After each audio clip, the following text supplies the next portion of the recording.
ప్రకాశం జిల్లా ఎర్రగొండపాలెంలో హైటెన్షన్ నెలకొంది. ఎర్రగొండపాలెంలో ఇదేమి కర్మ మన రాష్ట్రానికి కార్యక్రమంలో చంద్రబాబు పాల్గొన్నారు. చంద్రబాబు కార్యక్రమాన్ని అడ్డుకునేందుకు వైసీపీ శ్రేణులు ప్రయత్నించాయి. చంద్రబాబు, లోకేష్ దళితులకు క్షమాపణలు చెప్పాలంటూ మంత్రి సురేష్ డిమాండ్ చేశారు. నల్ల బెలూన్లు, ప్లకార్డులతో ర్యాలీగా బయలుదేరిన మంత్రి సురేష్ అనుచరులను పోలీసులు అడ్డుకున్నారు. మరోపక్క టీడీపీ కార్యకర్తలు కూడా వైసీపీకి గట్టి పోటీగా ర్యాలీ చేపట్టారు. ఉద్రిక్తతల నేపథ్యంలో భారీగా పోలీసులను మోహరించారు.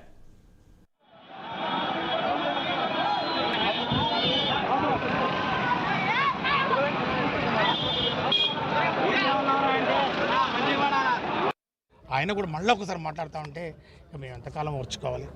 గతంలో మరి అధికారంలో ఉన్నారు కాబట్టి వారి దర్జా, వాళ్ళ హవా, వాళ్ళ యొక్క నిరంకుశత్వం, వాళ్ళ అహంకారం నడిచింది.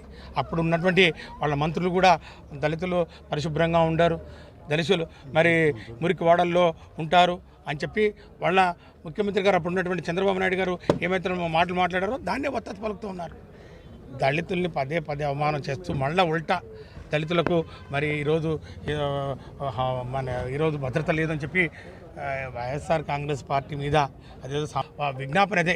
దయచేసి ఇప్పుడైనా ఎన్ని సంవత్సరాల తర్వాత అయినా కూడా దయచేసి మీరు ఒక్కసారి మీరు యొక్క వాక్యాలు చూసుకొని మీరు చేసినటువంటి ఆ మాటలు ఎంత మరి దళితులకు గాయం చేకూర్చిందో, ఎంత వాళ్ళు బాధపడ్డారో, ఎంత క్షోభ వచ్చారో మీరు ఒకసారి తెలుసుకొని మరి ఇప్పుడైనా కూడా మరి పశ్చాత్తాపడుతూ క్షమాపణ చెప్పండి అని చెప్పి